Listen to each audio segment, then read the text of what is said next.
Napakaganda ni Elise Hoson nang dumating sa event ng New Moon Beauties kung saan siya ang napiling ambasador nito.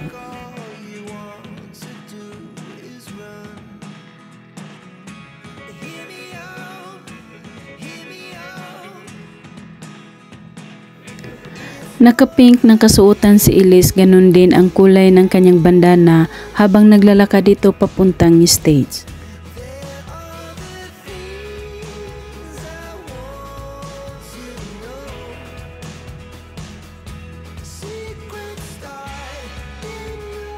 Lalong lumabas ang kanyang kagandahan nang inalis na niya ang kanyang suot na bandana.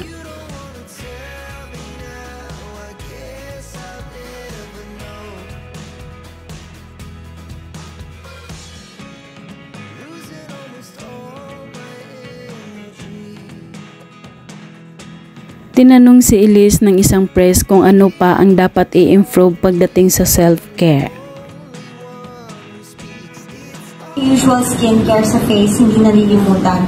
Pero I think body care is something I'd like to work on more. For example, as simple as after...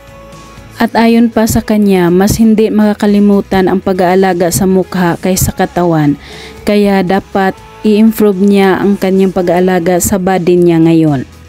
And face.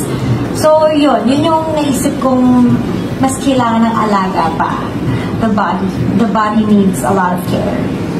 Pagkatapos ng event, nagkaroon ng picture taking at binigyan ng flower bouquet si Elise at ang ganda ng ngiti nito.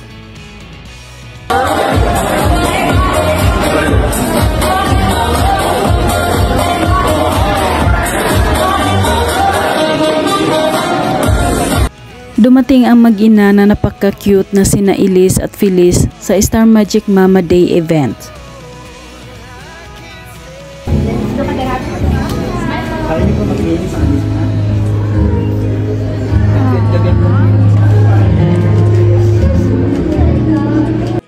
Napakaganda nila tingnan sa kanilang twinning dress na kulay blue.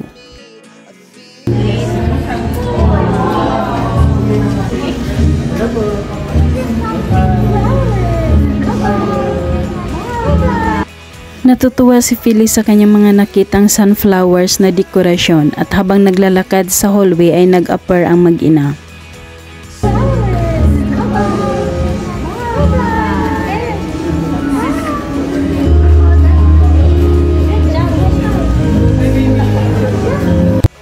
TikTok banding naman nilang dalawa, ginagaya ni Feliz kung ano man ang face reaction ng kanyang mami.